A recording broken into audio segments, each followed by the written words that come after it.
Assalamualaikum warahmatullahi wabarakatuh. Saya Elok Faikul Lima akan merefleksi pedagogis dan strategis tentang teknologi untuk efisiensi versus pembentukan karakter. Jadi banyak teknologi pendidikan dirancang untuk efisiensi dan skalabilitas. Namun pendidikan karakter dan akhlak dalam Islam membutuhkan waktu, keteladanan, dan hubungan personal. Bagaimana memanfaatkan teknologi tanpa mengorbankan pendidikan karakter. Jadi, kalau kita lihat sekarang, teknologi sudah masuk ke hampir semua aspek ya, termasuk ke dalam aspek pendidikan. Kita belajar pakai Zoom contohnya, terus Google Classroom, terus pakai video YouTube, bahkan AI atau Artificial Intelligence atau kecerdasan buatan. Semuanya itu rasanya cepat dan praktis. Tapi di sisi lain, kita juga sering bertanya, apakah semua ini itu benar-benar bentuk karakter kita sebagai manusia? Dalam pendidikan Islam, tujuan belajar itu bukan cuma supaya kita pintar, tapi supaya kita jadi manusia yang berakhlak. Masalahnya pendidikan karakter itu tidak bisa instan. Ya butuh waktu, butuh keteladanan, dan butuh hubungan personal antara guru dan juga murid. Sementara teknologi itu justru dirancang untuk efisiensi. Contohnya aja, satu video bisa ditonton untuk ribuan orang. Terus satu sistem bisa menilai banyak mahasiswa sekaligus.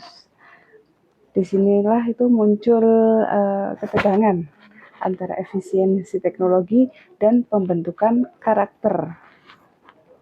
Kalau kita jujur ya, banyak dari kita kan pernah ikut kelas online sambil rebahan.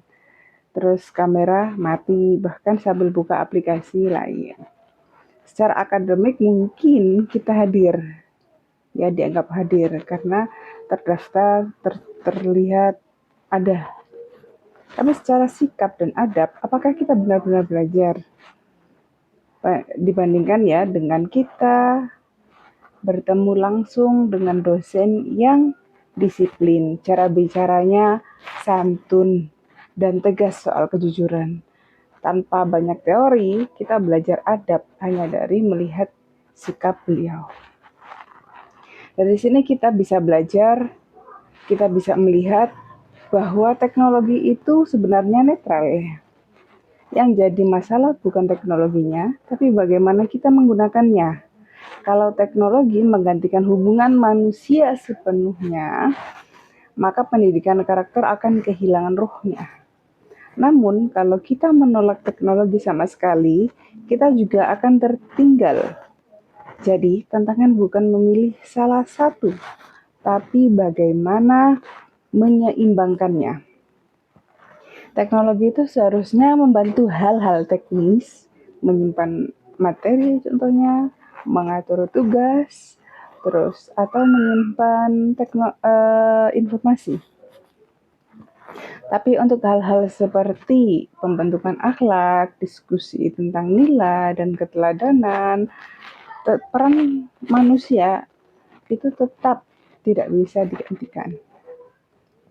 Misalnya materi bisa diberikan secara online, tapi diskusi tentang kejujuran, tanggung jawab, dan etika lebih efektif jika dibicarakan langsung dengan dialog dan contoh nyata.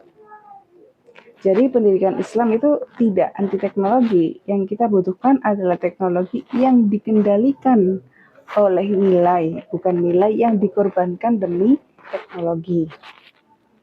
Kalau teknologi dipakai dengan bijak, ia bisa memperkuat pendidikan. Tapi kalau dipakai tanpa kesadaran nilai, ia justru bisa melemahkan karakter. Disinilah peran kita sebagai mahasiswa dan calon pendidik. Bukan hanya menjadi pengguna teknologi, tapi juga menjaga nilai. Demikian, terima kasih. Assalamualaikum warahmatullahi wabarakatuh.